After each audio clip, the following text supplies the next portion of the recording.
ऐसा गा जा बाबू, ये जो हमरे तरफ दो लोग बैठल बा, इन लोगन से लड़े खातिर हमके बहुत मजबूत टीम चाहिए। Hello hello hello hello hello hello hello hello hello भैया, आज थोड़ा माइक डिस्टर्ब बा, एकरी वजह से थोड़ा चिनचिनाहट का आवाज़ आ सकेला। तो रउरा सब पूरा गाना जरूर सुनी और हमारा चैनल के सब्सक्राइब जरूर करी। आई रउरा सब के एगो सैड सॉन्ग सुनाया जाता नहीं, अच्छा लगे तो शेयर जरूर करो।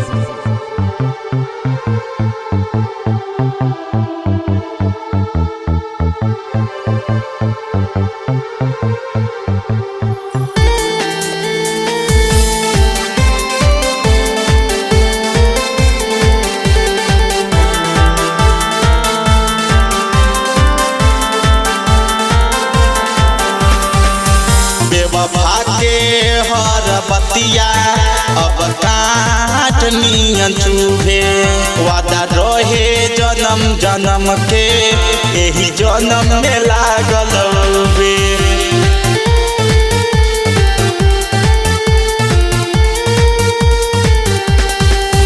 बेवफा के हर बतिया अब काट नियन चुभे, वादा रहे जन्म जन्म के यही जन्म में लागल बे।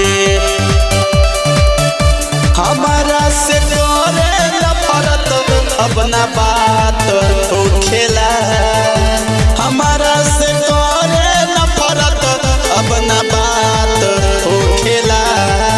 याद आवे जब अखिया से बरसात हो खेला, याद आवे जब अखिया से बरसात हो खेला।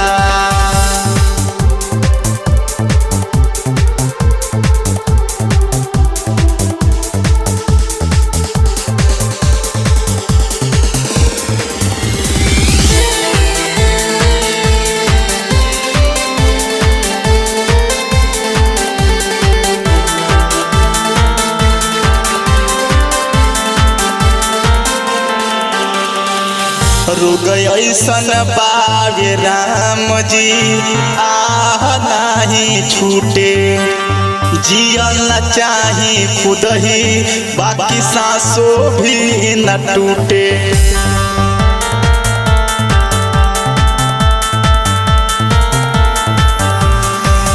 रुग ऐसन बावे राम जी आह नहीं छूटे, जियल न चाही खुद ही बाकी सांसों भी न टूटे।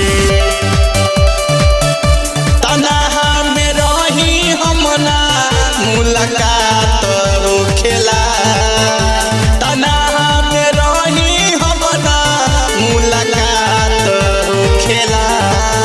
याद आवे जब अखिया से बरसात हो खेला, याद आवे जब अखिया से बरसात हो खेला।